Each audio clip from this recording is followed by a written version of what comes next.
India wants China and puts the Indian military on high alert with increasing troops in India China Tibet border after the new Sikkim Faceoff.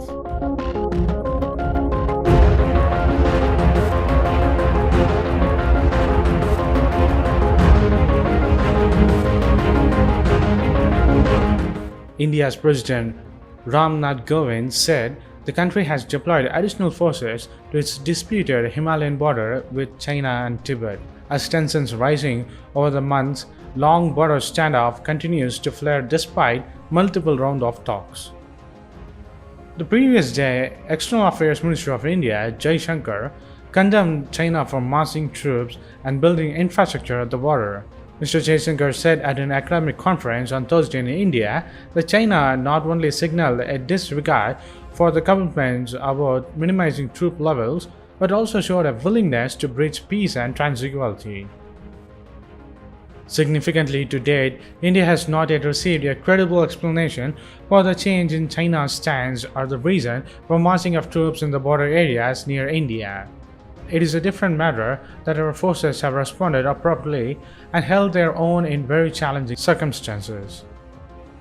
Relations between the two nations have plummeted to their lowest point in decades, with Beijing and Delhi still in a deadlock after months of negotiations have failed to end the standoff. The Indian Army said on Monday that the troops from two sides had a minor face-off last week in Sikkim region, but that it was resolved by local commanders. China's foreign minister rejected the claims of a minor face-off in the Nakula area of North Sikkim on January 20th.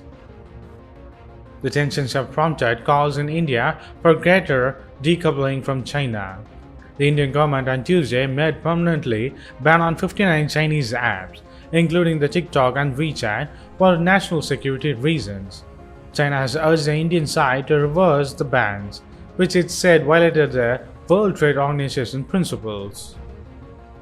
Mr. Jaishankar said that there had not been significant progress towards common understanding of the LAC since the two sides rebuilt ties after their face-off, and there had been increasing border construction, especially on the Chinese side. Since 2014, there may have been more efforts by India to reduce this very considerable gap, including the greater budget commitments and a better road building records. Nevertheless, the infrastructure differential remains significant, as we saw last year as consequential, said Jaishankar. The report says that China had built a new village in a disputed territory at Arunachal Pradesh, caused a fresh tension to flare last week, but Beijing dismissed it as a normal construction on what was said that is Chinese territory. It has often been said that the ability of India and China to work together will determine the Asian century. Indian Army added that the media should refrain from overplaying or exaggerating the factually incorrect reports. Chinese Foreign Minister spokesperson Hao Lijiang told a daily briefing in Beijing on Monday he had no information to offer on the reports of the clash. According to the Indian Lieutenant General D.S. Huda, retired, what does this mean for coming summer months of 2021? It would be strategically prudent for the Indian Army to prepare for a contingency in which PLA attempts to move into the more disputed areas along the LAC, particularly in the Arunachal Pradesh. To counter this, India must aggressively secure these areas now before the snow melts and PLA movements become easier across the Himalayan watershed, defining the LAC. With talks not making any headway, the summer months could see a military jockeying in the disputed areas. A strong and visible military operations and preparation in these areas would serve as a deterrent to any PLA action and strengthen our hand in future negotiations. So what do you think of India warning China as it increasing its military troops near the India-China border?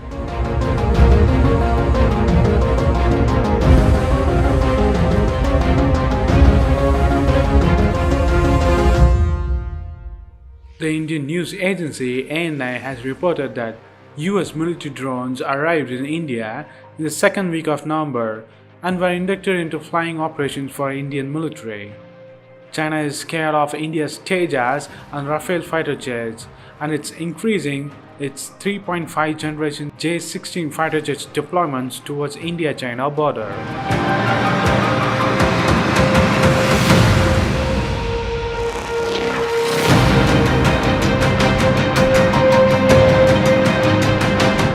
On November 21 of 2020, at the Indian Navy base at INS Rajali, the US armed and surveillance drones landed in India.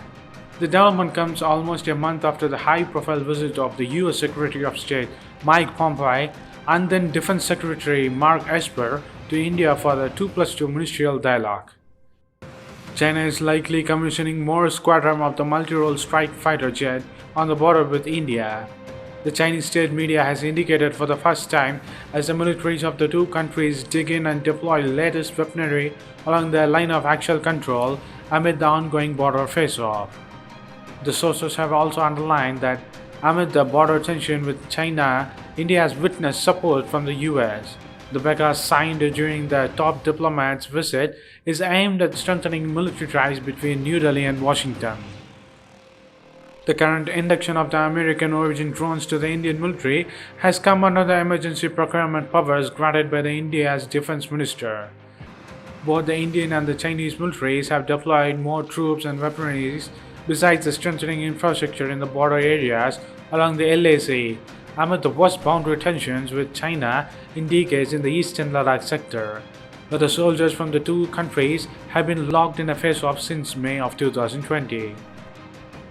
The Indian Air Force is operating 5 newly bought Rafale fighter jets in the Ladakh region, and another 3 set of Rafale jets are landed in the northeast of India. While the several diplomatic talks failing, Chinese deploying more of J-16 raises the tension in the border. The J-16 is modeled on a Russian fighter jet series but fitted with Chinese equipment.